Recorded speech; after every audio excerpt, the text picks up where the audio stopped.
As the gentle clatter of the steady stream of 6,500 steel ball bearings reverberated around the hangar, the young flight lieutenant stood bemused and dejected. This country used to be great. How had it come to this? Unable to hide their growing panic, technicians from the Atomic Weapons Research Establishment swarmed around the now live atomic bomb. A jolt in the wrong direction, or a stray static charge, would be enough to briskly remove a large portion of the UK Midlands from existence. Perhaps building a gigantic dirty bomb, filling it with ball bearings and more than 4 critical masses of uranium-235, and strapping it under a brand new bomber hadn't been a great idea after all.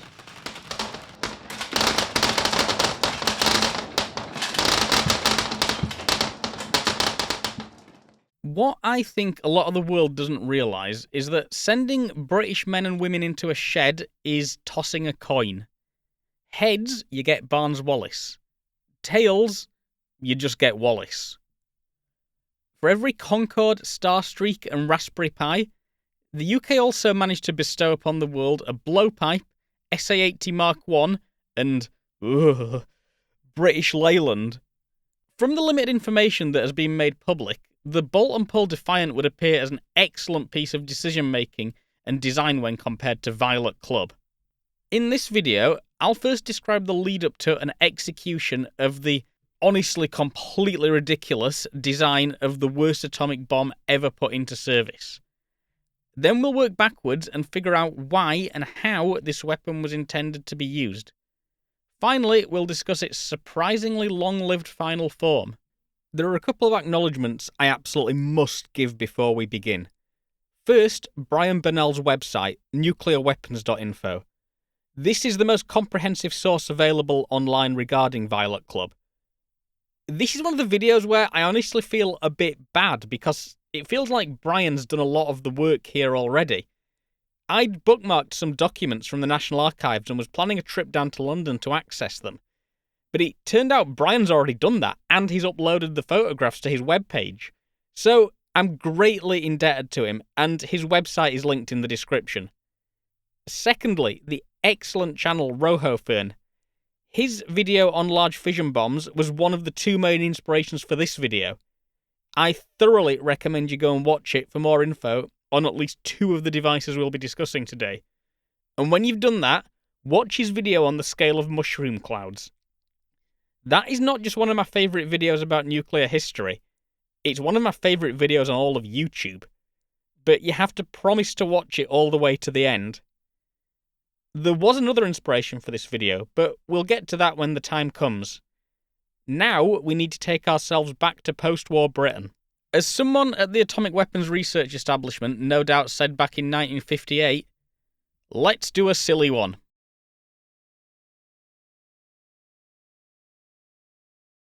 Two videos prior, I discussed what is probably the most complex nuclear weapon system ever developed. Then, in the last video, I discussed quite possibly the simplest nuclear weapon ever fielded. I'm not sure where Violet Club fits in on this spectrum, but on the sensible to silly spectrum, well, the name is fitting because it's right at the extreme end. Now, when I say atomic bombs, I'm discussing fission-only devices. That last video discussed gun-type atomic bombs. Those are conceptually simpler, though hopefully I convinced viewers they're not quite as simple as they may first appear. As many of you will be aware, most fission bombs constructed have been of the implosion type. I love implosions on this channel. Violet Club was an implosion type bomb, just a really weird one. In theory, these are a little more difficult to build and conceptualize. But as with my last video, I have a comprehensive source on exactly how to build one. John Coster Mullins' book on the atomic bombs. And by the way, this sold out on Amazon after my last video, but I got in touch with the sellers. They print on demand, so if you want a copy and it's sold out, just put it on your wish list. Of course, and as usual on this channel, I'm not sponsored by them. It's just a really good book. The Trinity device, along with the first atomic bombs detonated by every other nuclear nation, were implosion bombs. Iraq came surprisingly close to building one. More on them later. And so did Sweden, Romania, Taiwan, and South Korea. The bottom line is that smashing two pieces of fissile material together is always going to result in a less efficient reaction than rapidly compressing a mass of fissile material from all sides.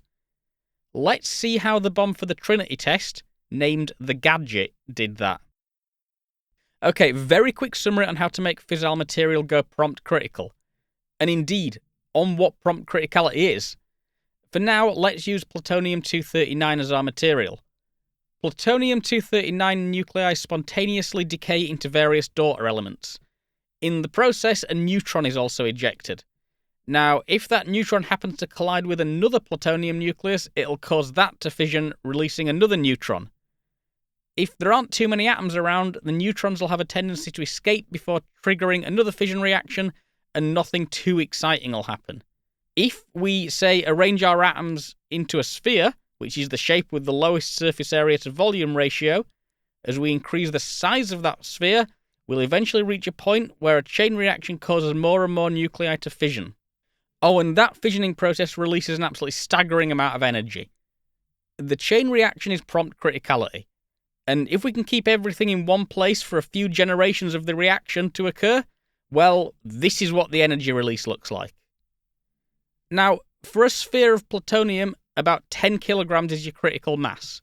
If you can get that much plutonium-239 into a sphere in one place, well, you can't do that because it'll blow itself apart. For uranium-235, that number's about 60 kilos. This is one of the reasons plutonium tends to be favoured in atomic weapons. You need less of it. Now, something fantastic about well-designed implosion weapons is the vanishingly low likelihood of a criticality accident. The Gadget had a sphere of plutonium-239 at its core weighing 6 kilograms. Under normal conditions, there wasn't enough fissile material there to create an explosion. But under the right conditions, this tennis ball-sized sphere, Trinity test. Or you destroy Nagasaki. The core was surrounded by a tamper material made of uranium-238 and a structural aluminium shell. We'll discuss the tamper later. This was further surrounded by two layers of explosives. These two layers were shaped charges, initiated by 32 detonators. They were designed to ensure the shock fronts converged on the core. The design of those charges was performed by John von Neumann and Stanislav Ulam. They'll appear again later in this story. To create a nuclear explosion, the 32 triggers were fired simultaneously. This would detonate the shaped charges, directing their blast simultaneously on the centre of the sphere, compressing the plutonium core. With this rapid compression, the nuclei were brought close enough to reduce the critical mass to below 6 kilograms. In this instant, a single neutron striking a nucleus would trigger prompt criticality. But why chance that happening in the exact microsecond the core was at max density? The Gadget's core was in two hemispherical pieces. It contained a hollow which housed the Urchin. This was a little sphere with separate polonium and beryllium elements. As this compressed, these two mixed, and in doing so released a burst of neutrons, kickstarting the nuclear reaction at just the right moment. This Urchin was an example of a neutron initiator. The countries I mentioned above all created something very similar to this as their first atomic devices. So, let's look at Britain's Fat Man clone.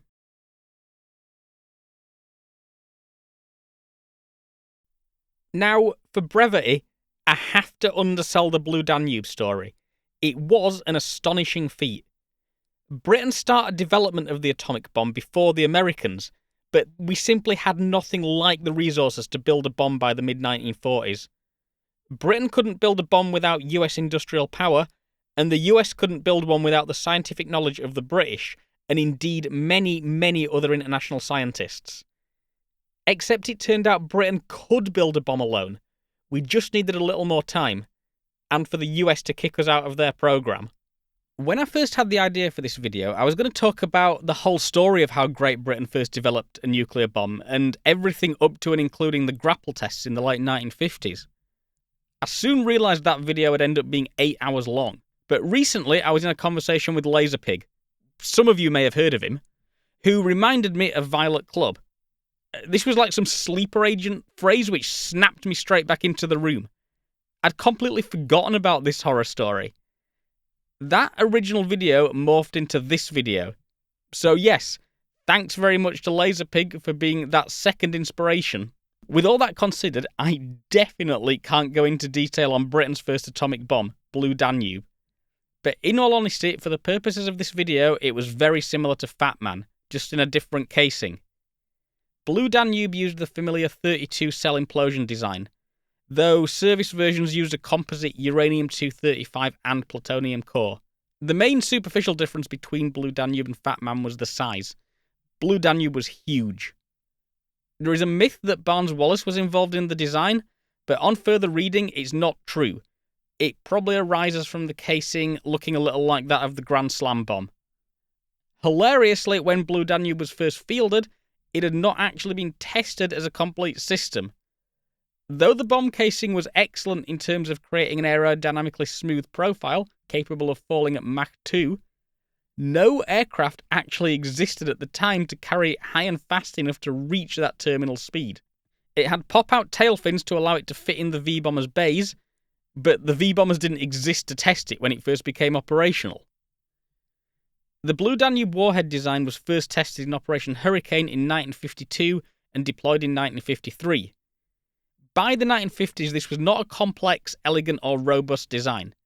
It had not been packaged up into a compact form, and it had been done on a budget. But with relatively meagre resources, the UK had built itself a nuclear deterrent. Whether this was an actually viable deterrent is very much up for debate.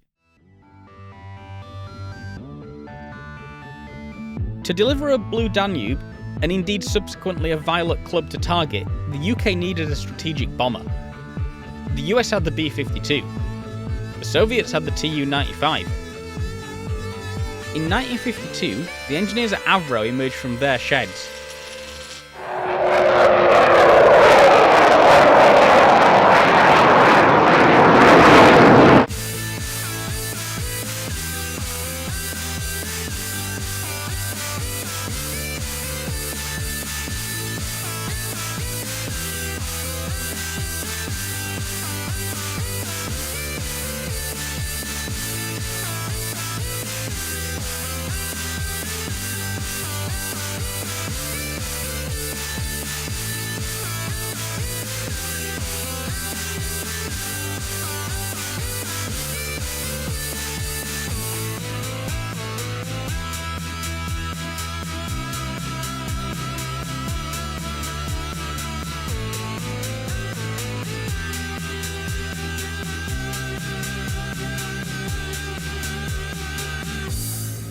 The Vulcan was years ahead of its time.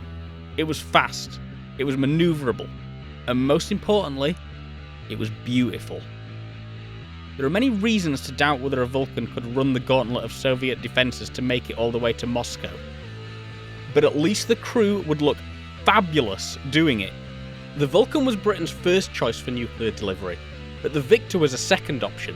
Commissioned in the case the highly ambitious Vulcan never lived up to its promises. Though not quite as flashy, it still proved itself a highly capable aircraft which remained in service as a tanker until the 1990s. The third V-bomber capable of carrying Blue Danube was the Valiant. This was not as long-lived as its contemporaries due to fatigue issues in the wing spars. That said, it was the only one of the three to ever drop a live atomic bomb. This video, unfortunately, isn't about the Vulcan. But there is one thing I can tell you. I saw, or should I say, heard the last one fly. There are no words I can give to convey how loud it was, and no animation I'm capable of producing can really get across how elegant it looked in the air. There'll never be anything else quite like the Vulcan.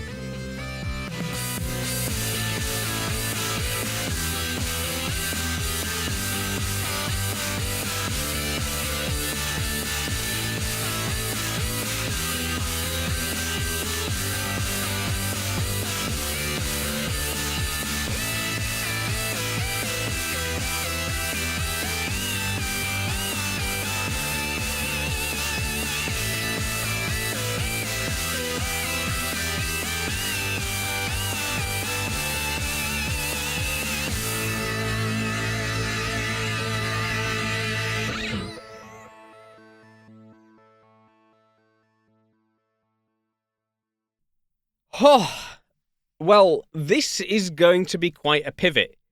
It feels like I'm doing a bad segue into a sponsor segment, except it's just going to be for the rest of the video. For the first half of the 1950s, Britain's nuclear program was really janky, but it had delivered a functional bomb of a conventional design and a fleet to deliver it to target. I'm not sure what exactly happened next, but it's as if all the sensible adults looked away for 1 second, sometime in the mid-50s, then suddenly, wind-scale fire! Biggest fission bomb ever! Nuke with a chicken inside! Let's discuss the Warhead element of Violet Club. It's a design that would have any aspiring terrorist organisation blush. Now, when I say Warhead, I've come to understand that the US term for this is physics package. It's just the part that explodes, right? The two terms are interchangeable. I have this image of one and some written accounts. I'm building a 3D model using what I can find. It won't be 100% accurate, but it's the best I can do with publicly available information. This is one of those videos where I didn't even bother contacting the relevant authority, the AWRE in this case. There is absolutely no way they'd give me any more technical info. The naming can get a little confusing. The entire bomb assembly was Violet Club. The warhead, which sat here, was called Green Grass. For those unfamiliar, colour noun is how Britain denoted many secret projects in the early Cold War. These were known as rainbow codes. I've made a video about another rainbow-coded project before, and I'll be doing another one for my next video. So, how do we make our explosion bigger? You can't just put more uranium in, it'd just immediately go supercritical. Or can you? The critical mass was for a sphere. If we increase the surface area of our shape, we can put more than one critical mass of material in one place. We just have to make really, really sure that it doesn't somehow get crushed or deformed into another shape that could make it go critical. I mean, obviously, this would be a truly awful idea for anything operational. Just having a potentially supercritical mass of U-235 in one physical location is screaming for issues. No, when I say supercritical, I mean a mass that'd go critical at atmospheric pressure if arranged into the correct shape. Maybe we'd do this as a test article, but nobody had actually build and deploy something that did that. So, Violet Club had a supercritical mass of U-235 forming its core. It was arranged as a hollow sphere. A really hollow sphere. The thickness was just 3.5mm with a diameter of 56cm. The mass of U-235 is still classified, but a bit of sleuthing and accidental disclosures discovered by others point to a mass of around 60 kilograms.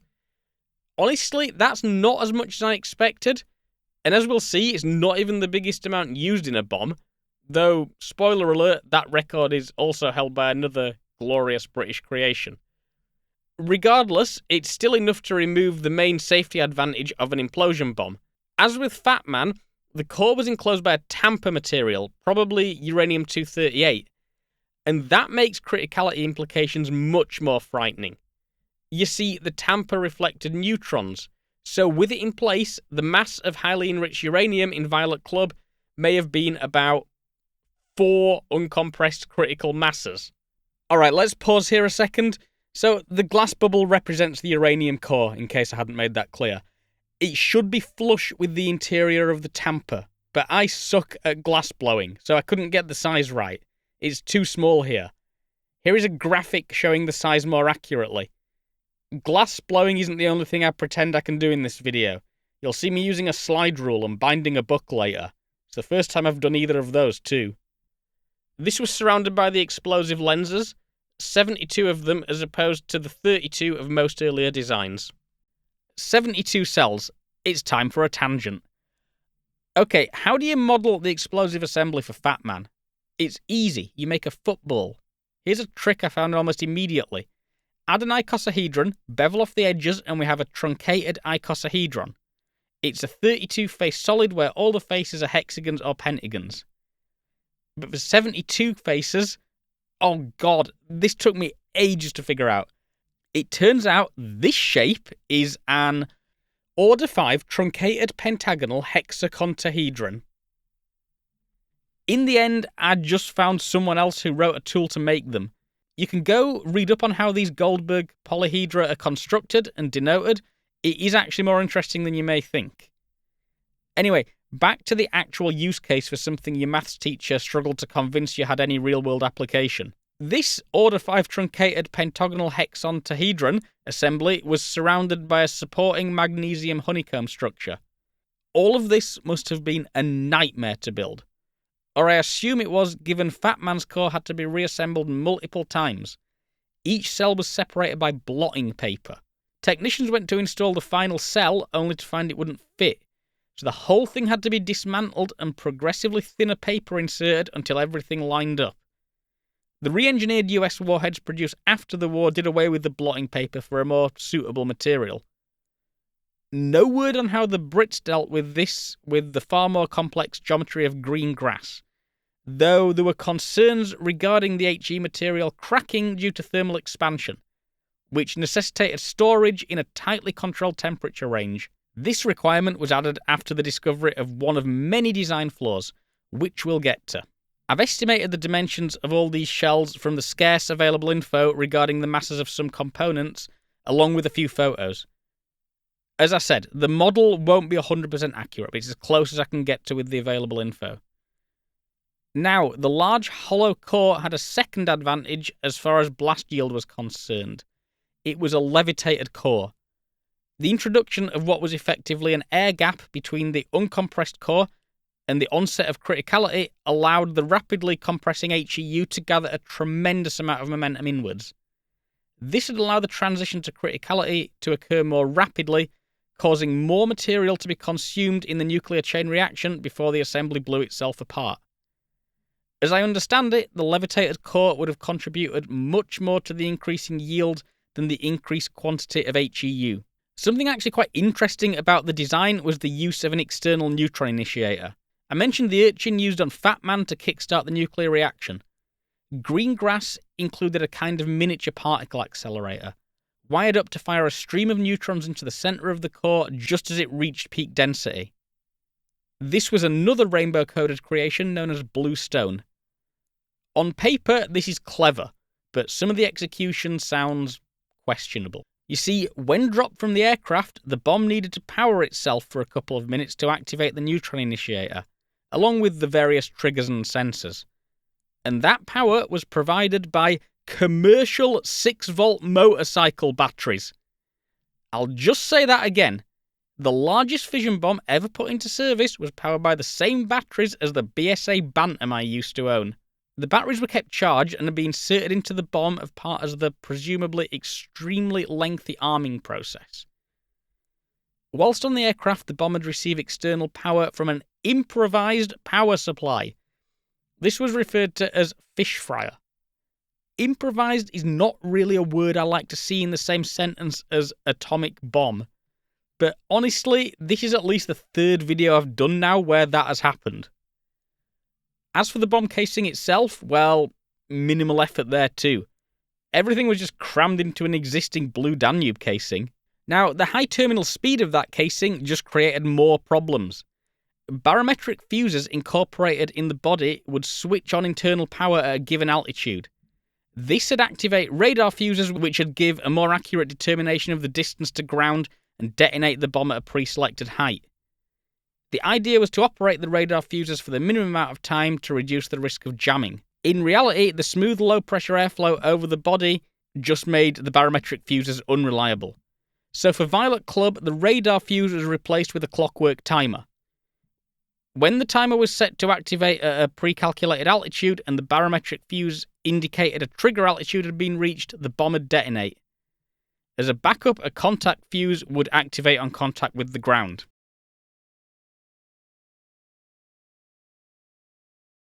Now, something that is often quoted is that it's practically impossible to accidentally detonate a nuclear bomb. And yes, empirically, this is true. There's never been an accidental detonation.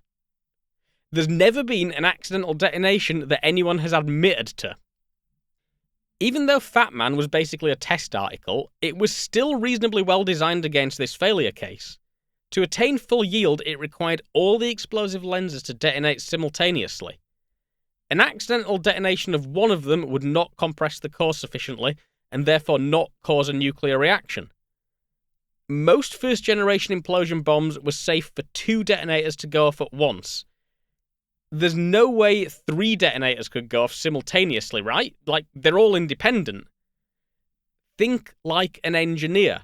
Of course there's a way that could happen. Nothing is intrinsically safe. The detonators were all wired to the X unit, which was a collection of capacitors and other components that were designed to fire all channels simultaneously. Along with the explosive lenses, that was one of the design obstacles to building Fat Man. Well, that X unit looks horribly like a single point of failure, so we need to make sure that that can't trigger accidentally.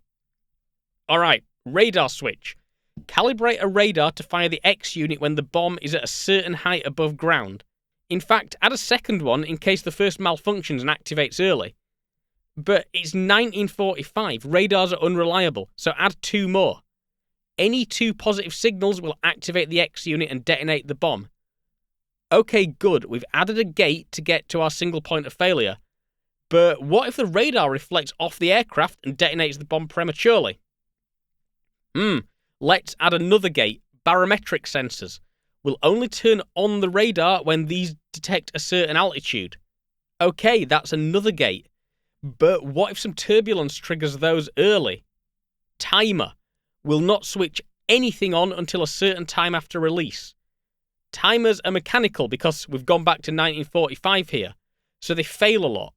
Let's put 2 in parallel. Both have to expire before the barometric gate is opened. The timer begins as soon as the bomb is released by pulling out a plug on the top. In reality, Fat Man used 2 banks of 4 timers, where at least 1 from each bank could activate the baro sensors. Okay, good, this feels a lot safer. But humans like nice, visible mechanical interlocks. It isn't much effort to add a physical circuit breaker. No power goes to anything until someone goes into the bomb bay and closes the circuit. That way, if somehow all the above gates are accidentally opened, the aircraft explodes in the air and away from the airfield. So great, our single point of failure is shielded by 4 gates, so it's safe. Engineer. Think like an engineer. Can we bypass any of the gates? Of course we can. Can we bypass all the gates at once? Of course. Lightning strike. A lightning strike to the X unit could send current down all the detonating wires simultaneously and unintentionally cause a full-yield nuclear explosion.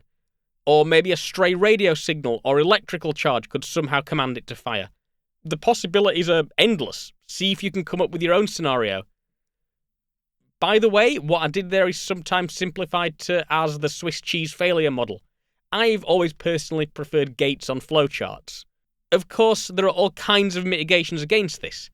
Back when I used to work with explosives, albeit indirectly, I wasn't the guy coming out and arming them, we had many additional measures from lightning rods to the use of an encrypted signal for arming. And modern nuclear weapons no doubt meticulously exploit these mitigations and many more. To bypass every gate and expose the single failure point is difficult, as however we go about it, we need to detonate at least 3 cells at the same time. When I walked through the design of Little Boy in my last video, I discussed the frightening implication that Little Boy had a largely ungated single point of failure. Violet Club improved on this by incorporating 72 independent single points of failure. Okay, so green grass, as we've described it so far, was most certainly not 2-cell detonation safe. Or 1 cell safe, for that matter. If any one of those 72 lenses detonated, what shape would the HEU end up in? Who knows? Remember, those shaped charges were huge, much bigger than those that'll cleanly blow through the armor plating on a modern-day tank. So a single one would most certainly rearrange things in the bomb core. Would it squish it into a pancake? Would it shatter and fall to a critical mass at the bottom? Would the jet blow through and set off all the other cells? In fact, we don't even need a detonation to occur. The whole deal with the likes of Fat Man was it contains less than 1 critical mass of fissile material. You need to compress it really hard for it to detonate. Given the far larger amount of fissile material in green grass with the tamper in place, all it needed was for the mass to be rearranged. What if an aircraft carrying the warhead crashed? Or an aircraft crashed into the bomb store? Would the core be deformed into a critical mass? How about if a truck hit it on the ground? What if it fell into water, which could act as a neutron moderator? Any of these had given incident between 0 and about a half megaton nuclear explosion in the middle of the UK. And this is why green grass was filled with 6,500 ball bearings. Later revised upwards to about 133,000 9mm bearings. But as used in Violet Club, the number appears to be 6,500 1-inch steel bearings, poured into a rubber bag in the core and sealed off at the bottom with a rubber bung. These were supposed to stop the core collapsing into a critical configuration in any of the events I described above, and any other conceivable incident. I think this famous quote from the AWRE in one of their many correspondences with the air staff sums it up perfectly. AWRE were almost completely sure that a nuclear explosion would not occur if the balls are in, but in the absence of trial proof, he could not guarantee it. I mean, yeah, what would happen if a charge detonated now? The answer is nobody knows. Would it blow through, empty out the ball bearings, and explode anyway? Would the ground crew be left with a terrifying mix of shattered U-235 and ball bearings that nobody could touch for fear of it going critical? Kind of nuclear Jenga? Would the massive ball bearings and uranium just hit criticality anyway? Your guess is as good as mine. Now, the 5 Violet Club bombs that were built were never fully handed over to the RAF. They remained in AWRE custody but located on various air bases, limited to 1 per building. Yet they were technically deployed for a period of about 18 months from 1958. This puts them in the actually deployed category, the gold standard for topics on this channel, and opens them up to ridicule from me, as nobody can defend this madness as just a prototype.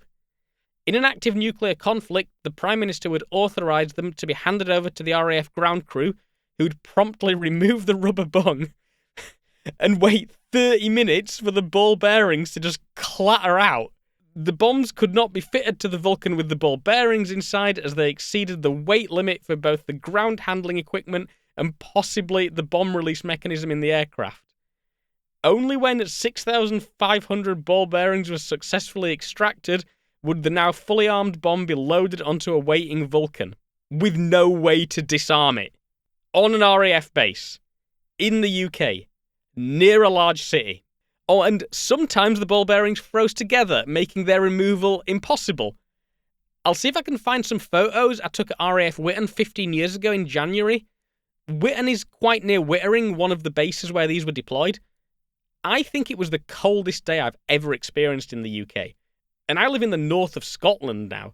So yeah, this flat region gets a lot colder than you may expect. Oh, and while we're here, water condensing out in the core and then freezing?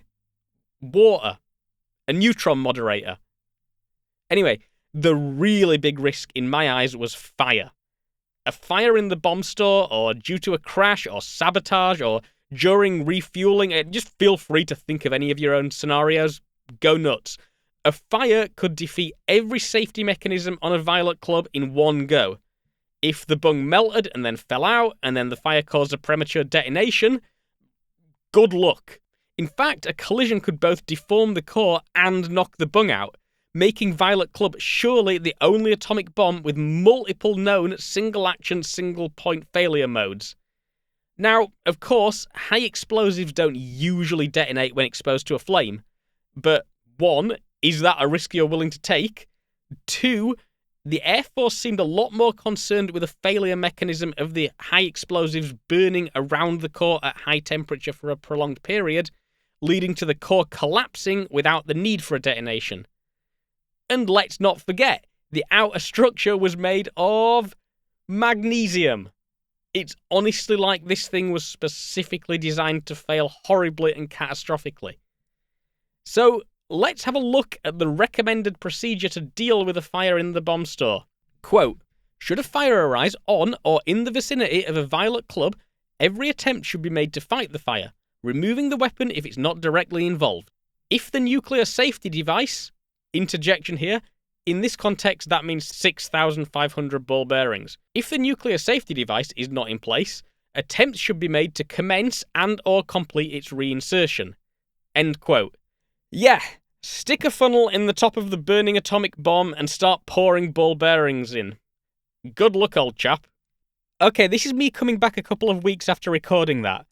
I don't think I've ever walked back on something so hard, and I love it when I accidentally answer my own question, because I managed to piece something together. Remember that B-29 crash I flashed up a few minutes ago? Okay, it wasn't actually a nuclear detonation, I just included it to be funny. What happened there was a B-29 crashed on takeoff, resulting in a fire which eventually detonated the high explosive cells of a Mark IV bomb, which did not have the fissile core installed. The Mark IV was a re-engineered Mark III, otherwise known as Fat Man. Fat Man used Composition B for the explosive cells. You know where Composition B was formulated? Britain. So it's a pretty fair assumption that Violet Club used it. In other words, I retract my previous claim that high explosives don't just detonate if you burn them, and with great trepidation, promote an accidental detonation in the case of a fire from a possible to a probable. If a Violet Club bomb ended up in a fire, it would probably undergo a nuclear detonation. By January 1959, the decision had been made to store the bombs inverted to prevent the bungs from falling out. This was initially unpopular at the Air Ministry as it had increased the response time even further, as the 10,000-pound bombs would have to be rotated before being fitted to the bombers. But on the plus side, I suppose, the bombs did sit on a special trolley which contained a bucket and a hoist. The bucket would sit below and allow the ball bearings to run in as the bomb was slowly armed. It would be hoisted above the bomb, which could be rotated on the trolley to reinsert them and disarm it. The trolley also contained a second plug which contained the high explosive backing to replace the hole in the high explosive shell after the bung was removed.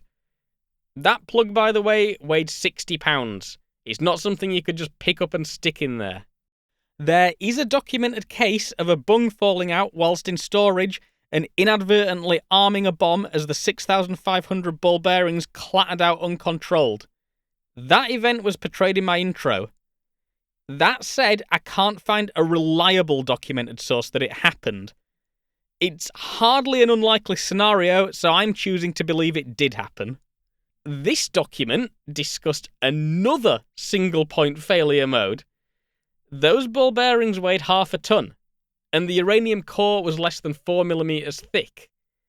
If the ball started shaking about, say, during transit, could they shatter the core? The RAF weren't just concerned about the core falling apart and assembling a critical mass in this scenario, but actually voiced concerns about this triggering the detonators. As a result of this scenario, Violet Club bombs were assembled on-site and only ever transported the short distance to the on-site storage. They weren't even permitted to be loaded onto aircraft with the engine running. I suppose none of these scenarios would lead to all the implosion cells detonating at the same time. So the saving grace, if you can call it that, is that an accidental detonation would not be full yield.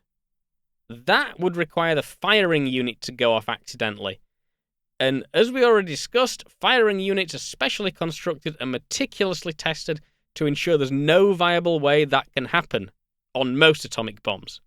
It's reassuring to remember that the firing unit in Violet Club was powered by off-the-shelf motorcycle batteries and an improvised power supply.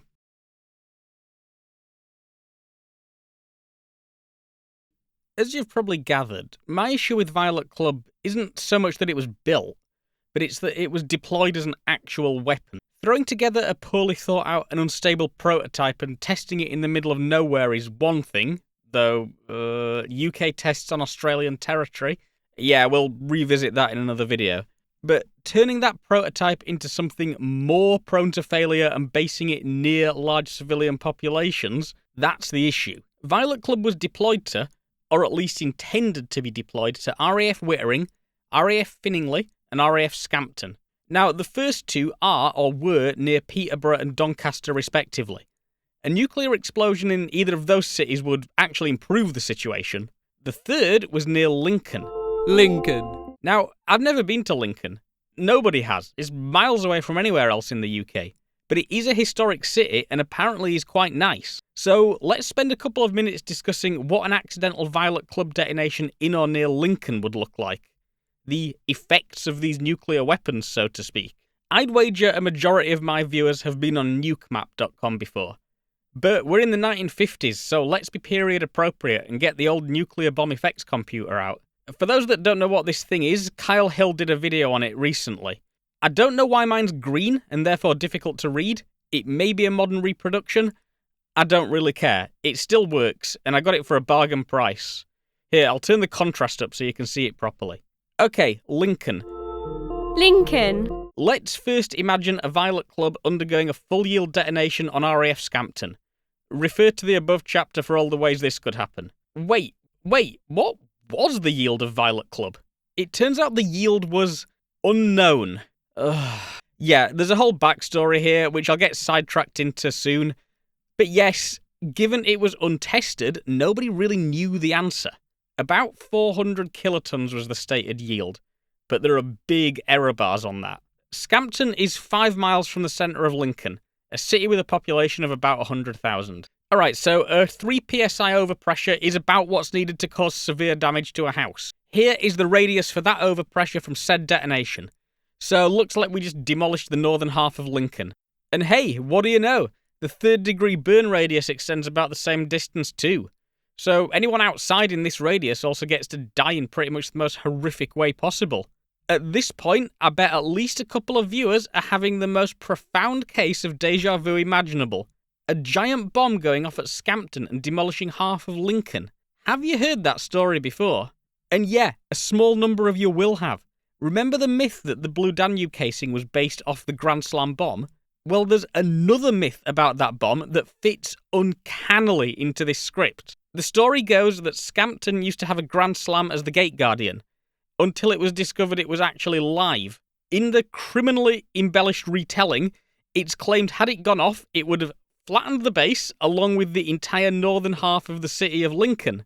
Of course, that is nonsense. A Grand Slam had a yield of about 5 tons of TNT, not 400,000. But the story describes almost exactly the same projected damage as a full-yield Violet Club explosion. This may be the only urban myth where the reality was worse than the fictional story, by 5 orders of magnitude. The live Grand Slam Gate Guardian story is categorically not true. It's an urban legend. But Scampton did, or was certainly intended to, house live Violet Club bombs. Did somebody else do that blast radius calculation for Violet Club? And then it somehow got conflated into the Grand Slam story? Which, by the way, supposedly took place in 1958, right when Violet Club was operational. Is Violet Club the origin of that myth? I mean, it's probably just a coincidence, right? Anyway, back to Violet Club. We've killed the entire population of RAF Scampton and a significant proportion of Lincoln. But that's not all. Radioactive fallout. This one is more difficult to model, but this book still has a good shot at it. Violet Club had more fissile material than Little Boy, but it would have fissioned more of it as, and it feels weird saying this, it was a much more efficient design. So, all in all, comparable fallout to Little Boy? About 60,000 were killed by radiation sickness alone in Hiroshima, but almost all of those were due to the initial release of radiation from the bomb, not from fallout, of which there was very little due to the detonation being an airburst. Nah, we're doing a surface detonation here. Much higher fallout. Along with the fission daughter products, the burst of neutrons from the initial blast is absorbed by and induces radioactivity in the various elements present in the underlying soil and rock, which is then thrown up into the mushroom cloud and rains back down on the population below. Despite my posturing, Violet Club wasn't so much a dirty bomb in that it contained a lot of fissile material. It was a dirty bomb in the sense it was susceptible to detonating at ground level. The U-235 itself is actually pretty benign, unless you ingest it. I suppose much of the unfissioned material would be distributed in the atmosphere and rain back down in ingestible form, but consensus seems to be the induced radioactivity in sodium, manganese and aluminium in the soil would represent the majority of the fallout. Again, you've probably ticked this box on nuke map before. But let's be period appropriate again. Fallout calculations are full of variables, but we can do a rough estimate. Alright, here's an idealised fallout pattern, and here's a lookup table to add some dimensions to it. Let's insert our yield of 400 kilotons into that table, and let's add some dimensions to the fallout pattern. We'll assume an average UK wind speed of 10 miles per hour, so apply a scaling factor, and here is our approximate fallout pattern. Let's overlay it onto our map, and there we go. A dose of 1,000 rads will generally kill most people if delivered over a few days. Ish. The effects of radiation sickness vary depending on many factors, but let's just take 1,000 rads over 2 weeks as undesirable. So we need to convert our fallout pattern to total dose delivered in a 2-week period. We use this lookup chart and the time of arrival to calculate the final numbers. Again, everything here's a rough estimate, but we get the idea.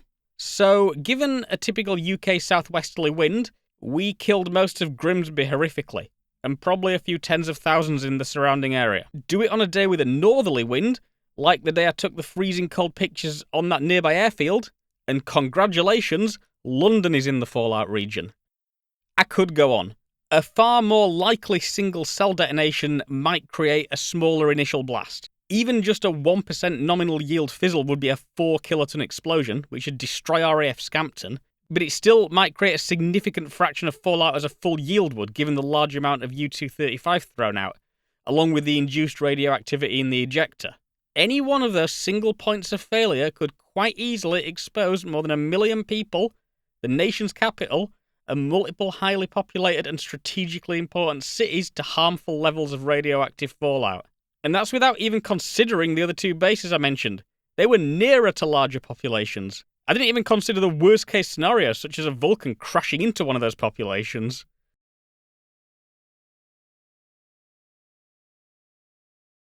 I'm aware of at least 3 bomb designs that were conceptually similar to Greengrass. One was marginally safer than Violet Club, maybe. One was never built, and the other one was also British. Ivy King was the US's backup test for the much more famous Ivy Mike, which was the US's first fusion bomb. Had it been unsuccessful, Ivy King was intended to demonstrate the capability to field a high-yield fission device. Depending on how you define fission-only, Ivy King was the largest fission-only bomb ever detonated by the US at 500 kilotons. At least a few dozen were briefly deployed operationally during the early 1950s. The design was really quite similar to that of Greengrass, but there was one crucial difference. Instead of steel ball bearings, the void in the core of each Mark 18 bomb was occupied by a chain composed of an aluminium-boron alloy. Boron is a far more effective absorber of neutrons than steel. Why didn't Greengrass use boron for the ball bearings? In fact, why did it use ball bearings and not a chain? These questions, and more, presumably answered in those classified documents, which I'm not even going to try and get access to. Ivy King and the Mark 18 was still probably a completely ridiculous design, just less so than Violet Club.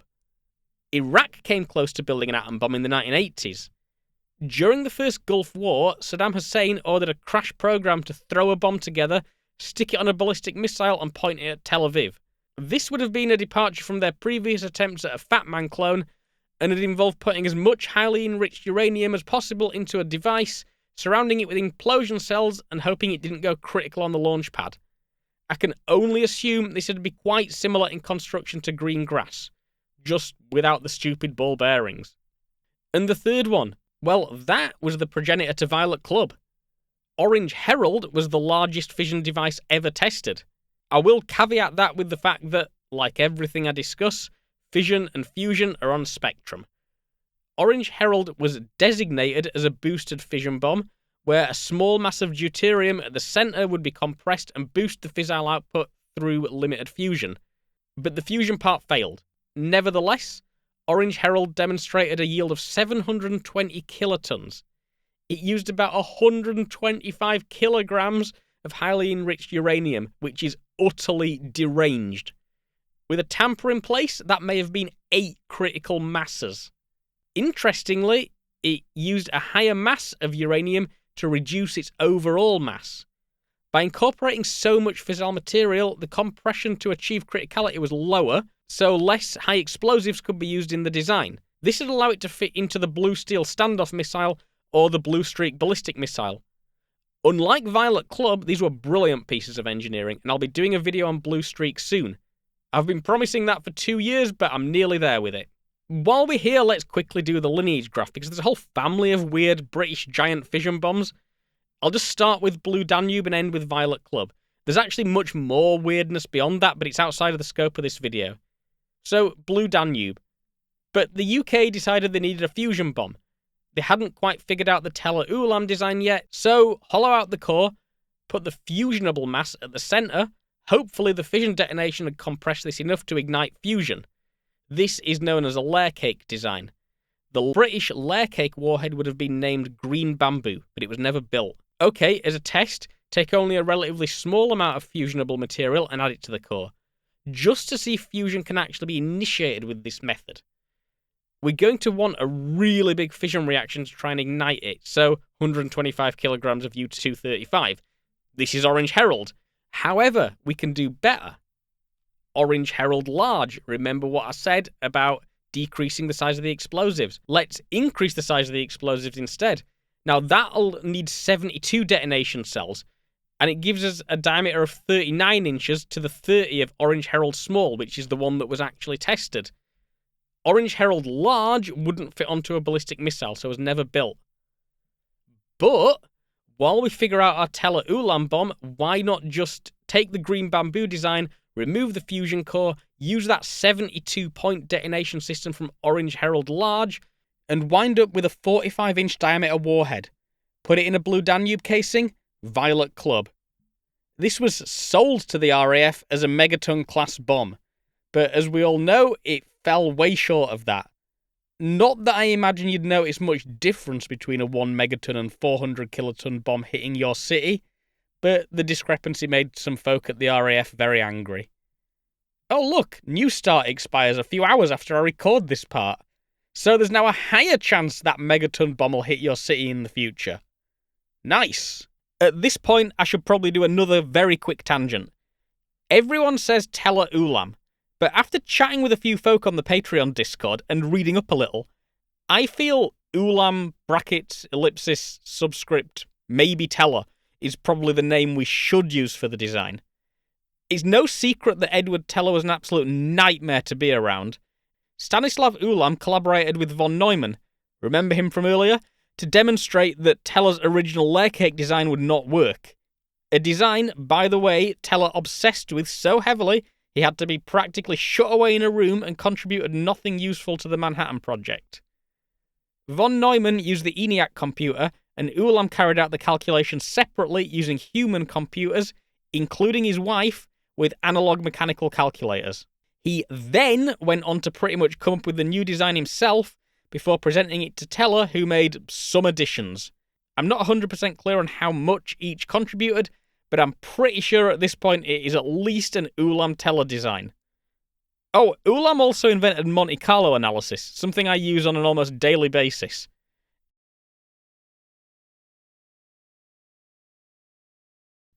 There are a few reasons why Violet Club was built.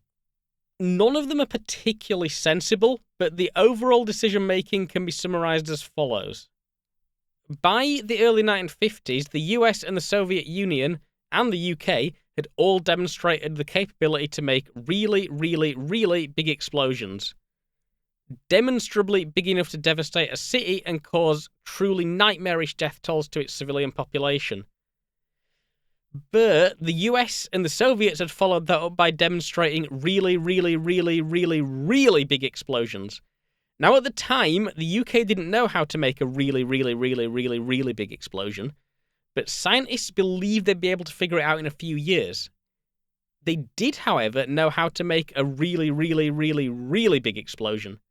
So, to remain competitive on the world stage, they'd deploy an interim bomb that'd make that really, really, really, really big explosion just for a short while until they figured out how to add one more really.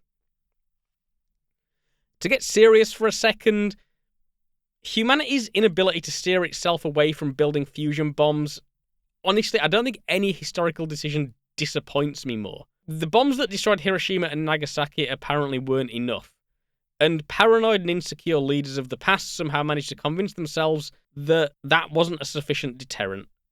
We've never seen the effects of a fusion bomb on a city. If you want a size comparison, Roho Fern's video on mushroom clouds contains one of the best comparisons I've seen between a fission and a fusion device. It's completely horrifying that our predecessors saw fit to birth that into the world. Anyway, back to separate horrifying decisions. The UK. I was tempted to just leave the above as the actual explanation, but let's go into it a little bit further. Following the US Ivy Mike test and shortly thereafter the first Soviet test of a fusion bomb, the UK decided they needed one themselves. It was decided a megaton-class weapon was required. The initial design was green bamboo, but as we've discussed, the UK decided they needed an interim weapon in the meantime. There were a few secondary factors. At the time, uranium-235 production in the UK was far outstripping that of plutonium, so the Chiefs of Air Staff were keen to find a use for it. And there was speculation a ban on atmospheric testing was on the horizon, so some were keen to demonstrate the UK's ability to conduct high-yield detonations. Either way, however you look at it, it was a completely manufactured crisis. You'll always get some who praise the ingenuity with limited resources in a desperate situation. That said, Violet Club wasn't even a budget option. But anyway, looking more holistically, it wasn't really a desperate situation, was it? If you find yourself needing a megaton bomb, you're probably not making good decisions. If you find yourself in a crisis that requires you to put the Wallace and Gromit improvised interim megaton-ish dirty bomb near populated areas, you're not making good decisions. The Orange Herald test as a capability demo was one thing, but I don't think history would exactly be different had the UK not possessed an operational megaton-class nuclear weapon for 18 months in the late 1950s. Yes, it did show the US that the UK was fielding a megaton weapon, but I'm pretty sure Grapple X, the first test of a working fusion bomb, had far more influence on them. I suppose in the Air Ministry's defence, they only built 5 of them. Enough to show intent, but few enough to minimise the risk of deployment. If you think this helped convince the Americans to resume sharing their Warhead technology, then I suppose Violet Club served its purpose. Honestly, I don't even know who to blame at this point. I normally default to leadership, whatever that means. So in this case, I suppose that would be the government ministers who decided we needed an interim megaton weapon. But I've literally just done a video about arms contractors going against government directives and building nuclear weapons anyway. So, while those at the Air Ministry were most certainly in part to blame, was some of the fault apportionable to the AWRE, who instead of pushing back went ahead with a design they knew was absurd? Was it the fault of some engineers who just followed orders and brought this madness into reality? Honestly, it just starts to look like one of my disaster-related videos, where I generally try and encourage the viewer not to pin the blame on any one person or group. Rather than point the finger of blame, I just prefer to point and laugh at this one. The green grass warhead of Violet Club did live on for a while in the next British atomic bomb, Yellow Sun. Now, I know the Rainbow Code was supposed to betray no information about their namesake, but Yellow Sun, definitely not named to convince anyone, including the Americans, that we were fielding a workable fusion bomb, which we weren't. Yellow Sun Mark I still had the ridiculous ball-bearing safety mechanism and the huge unstable uranium core, but the overall design and engineering was improved over Violet Club. The improvised power supply and motorbike batteries were replaced with something more suitable. The casing was designed with a fiberglass nose, transparent to radar and allowing for proper radar switches. And that nose was prominently blunt, slowing the fall rate of the bomb, which was now designed to be delivered at low level by a Vulcan, which would have to absolutely open the throttles after dropping it to escape the blast. Nothing was sane about Britain's nuclear program, and I feel like I've only scratched the surface in this video.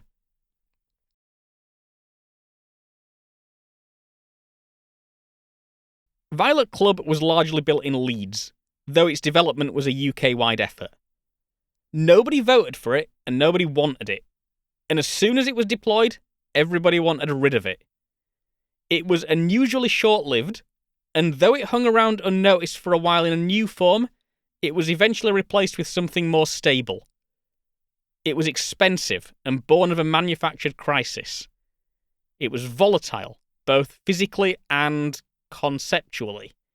Some may say it was absolutely mental. It had the very real potential to destroy a chunk of the UK, along with making the country a laughingstock internationally.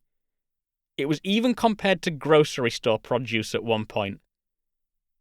And for all those reasons, I'm not even going to bother A/B testing the title of this video.